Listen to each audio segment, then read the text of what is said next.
You're such an asshole. Live from Grand Junction, Colorado. But it's technically not live if you're watching it now because it's recorded. Anyway, it's Asshole Consulting, and Aaron is tired. Aaron is driving across the country. Aaron is getting old. He used to be able... You remember when you were young? Oh, road trip! Oh, you could drive to Alaska. No. It's like I've been here before. A young man writes, "Hi Aaron, the formatting on this might be a little weird. Wrote it up in a Word doc and then copied and pasted it. My apologies. I'm at a crossroads in my career and need some advice. I'm sorry if this is quite long. Please keep me confidential. If you do a video response, perhaps change the information about my employer, i.e. what they make, what my position." Okay, all right, I got it. Okay, you attended the University of Michigan officially. I'm a 21-year-old studying civil engineering at the University of Michigan. I am in their most difficult program with a 3.2 GPA. Did really poorly in the second year, almost failed out. So without my second year, I have around a 3.65. Well, that's moot conversation. You have a 3.2. I'm starting my fourth year in September where I could choose between structural and transportation engineering.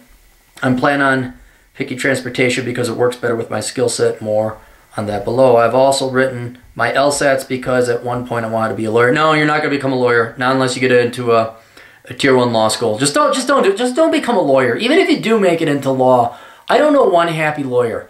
I don't know one happy lawyer, and I don't know one happy doctor. So let's just avoid the law thing altogether. Leave that for women with liberal arts degrees who want to be empowered. Let them do all the miserable work. I take it back. I do know one lawyer who's happy, but he does corporate law, and he doesn't really do lawyering. It's more contract work. I have no student loans, and my highly traditional parents will pay for all my schooling regardless of where I do my schooling and how far I go. Example, if they have to shell out for 6 years for me to get a master's plus a PhD at an expensive school, they will happily do it. It will not be an excessive financial burden. I am Chinese. No! Really? Your parents just pay for all your education? You're Asian? Would have never saw that coming.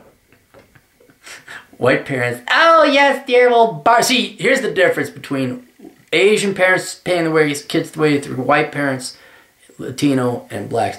Asians, they actually got the money. Like, oh yeah, we made tons of money because we're engineers and doctors. There you go. White people, it's like, yes, sweetheart, nothing's too good for you. And they go borrow it because they pissed away all their money and they weren't doctors or engineers. Hispanics and blacks, fuck you, good luck. Can I borrow money from you? Which sadly is going to be a topic I got to get to. I have a client and it's not good. Anyway, I'm Chinese, fluent in English, but not Chinese. Oh, you're American, but you're Chinese descent. I really enjoy reading and writing so much that I could make a career out of it. I would seriously consider it. Dude, you're not going to go to school for writing. All right? You're not. Be self-published like me. Go ahead. I'm all for people being authors, but do not go to school for it, all right? Current situation. I took 16 months off of school to work a job as a program management intern, offshore part of the university program at a big electronics company that produces things. I'm 10 months through the placement and planning on leaving 2 months early to travel the world and do my stuff. Most of my job is dealing with stupidity, helping older people troubleshoot their technology, following up with incompetent people, etc. Yep, that's an internship. There's little creative outlet and very few situations where I feel like I'm actually doing good work. Most of it is mundane secretarial stuff. I hate it for the office culture. I think Dilbert, it's amazing. They're paying me 29 hours for 40 hours a week. All right. Get it through your millennial skull that all jobs suck. I watch a bunch of videos. There are probably 3 videos now out there that I've done called All Jobs Suck. I'm not going to rehash that here. Please watch those on your own. You're also going to watch Don't Try Until You're 35, which is a little bit different because you're in engineering, but please watch that, right? You're delusional about your expectations of work.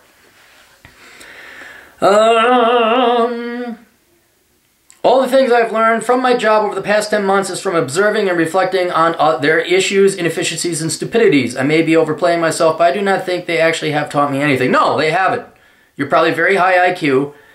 You're in a company. Corporate management is Dilbert, and business managers are very low IQ people. They're like 100, 105. MBAs are like around 105, 108. They're not spectacularly smart people. They're arrogant too is the other thing. Almost as arrogant as me. I have a decent relationship with my managers and coworkers, although I drop the ball occasionally on some things because I don't always pay attention. That's how they get you. You must have attention to detail, and then they put little landmines around. Like, you missed out on the umlauts over here. Won't worry about it. I've clearly gotten better over the last 10 months. I've started teaching myself Python and data science in my free time and couldn't be happier. I am super nerdy and have literally screamed in joy on math and physics exams before. Well, that's good. That's good. My questions are, how do you suggest I go about playing the last few months of my job? 1, you finish your fucking job. It's a 16-month intern, you're going to do 16 months. And you're going to get a good recommendation. Because if you busted your ass off for 12, and you didn't, or no, 14, and then you quit 2 months beforehand, there went 14 months worth of experience that you could put on your resume. You said you're going to be there for 16, you're going to be there for 16. And fuck your world travel, you have rich parents, you can do that anytime. How important is the reference letter? Very, very. Because you took off from school. They said, what would you do for these 16 months? Fucked around? Well, certainly wasn't an internship. What do you think I should do in my spare time? You're not going to have any spare time. You said you want to go travel, but you're not going to have spare time because you're going to finish your... well, how long are you? Last 10 months, 6 months from now, we're in March, you go up to... Yeah. You're not going to have any spare time. You're going to finish your internship, and then you're going to go back to college come September. Given my interests and soon-to-be qualifications, what do you think I should do with my career? What do you think about transportation engineering? Master's PhD work. All right. I would almost... If you love math and physics, I would probably switch your degree. There's nothing wrong with transportation engineering, but it's not... It's one of the lower paying STEM fields. You're going to get a job, no doubt about that. You'll not be in the unemployment line. You'll be fine. But if you love math and physics and you love programming and data science, go get a degree in computer software engineering. Sorry, software engineering, not computer science, software engineering. Then with maybe I don't know if the college offers this, but a specialty in data science. Maybe even look at actuarial science. If you look at that, you'd have to want to go work in insurance. But if you love math and you love programming and you're self-teaching, you could do 3 things. You could start teaching yourself programming languages, which would be good. You could start repurposing your degree. You might have to go an extra year or 6 months or whatever to switch from transportation engineering to software engineering. And then you can also attend Microsoft's data science program, get self-certified there, and you'll come out with, I think, better employment prospects than you would transportation engineering. This relates to the master's and PhD work. If your parents are willing to pay for it, I'd go get your PhD. You might as well. Get your master's first, then PhD. And normally I would say get out of town, go work a real job, get some real world experience. But man, if your parents are going to pay for your PhD and it's in a STEM field, then you can work and then like you can program and consult on the side. But then your plan C is you go teach, right? You may not make that much money. You're going to make more than fucking liberal arts major professors. But it's like, okay, there it is. And then you get your certification, and then you can work on the side contract work. Certainly once you get your degree and your certification in data science. And I don't want to say, yes, get your PhD, because that's like another 6 years. And your life may change in between now and those 6 years. So kind of at every stop, you got 3 months off after you get yourself your bachelor's degree. See what kind of job opportunities are out there when you have a degree in software engineering with a Microsoft data certification and a bunch of programming languages under your belt. All right, okay, yeah, you're going to go get your master's anyway. You get your master's. Okay, you get your master's. Send out a resume here and there. See if you can get yourself some kind of job. You'll have a better finger on the pulse of the labor market for your degree and demand for your degree as you're graduating, as you're coming up. And then you'll be able to ascertain, like, Mom, Dad, I just got an offer for $175,000 doing what I really like. And I know you wanted me to get my PhD, but I got a master's. I'm getting $175,000. I think I'm doing all right. Which is one of the questions I asked you now. Do you think I should seriously consider law school? I think you should consider taking your balls and a mallet and crushing them first without anesthetic, and then pouring salt and Tabasco sauce on your freshly crushed nads before you go to law school. You're not going to law school, all right? That is stupid. My current rationale against this, I don't think I'd enjoy the work and would hate the hours. Yeah, that. Plus you have a brain that is way more intelligent than what lawyers require. You're going to be hanging out with inferior people going to law school and scummy, immoral people. So don't even waste your time in law school. I've included additional information at the bottom, just in the unlikely case you didn't read through enough about me. Please reach out if you have any questions. Okay, let's go through this. New and growing field. Everybody's field is new and growing. Everybody's, oh, you're tall for an Asian dude. You lift. Good. Good. All right.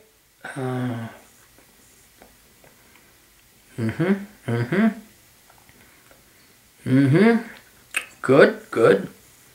Do not have a girlfriend, would like one, but they all seem dumb or unattractive, usually both. Yep. At least in my day, the girls were hot. You know, there was some that, I mean, not all of them, of course, but blue hair with the shaved side was not the in thing. Then I asked you, you know, would your parents allow you to go work? Like, you take a sabbatical to go work. You said, they're receptive to, but unhappy with me working immediately after graduation. What the fuck were you supposed to do? What do they expect you to do after graduation? Not work? They think that I might as well get a master's and get paid more. I'm inclined to agree with them. I am too, to a certain extent. You can overeducate yourself out of a position. So that's why I'm saying every stage, bachelor's degree, test the labor market. You got 3 months to do it. You're coming up on your master's degree, start sending out resumes, see who's out there, maybe do an internship, see what you get out there.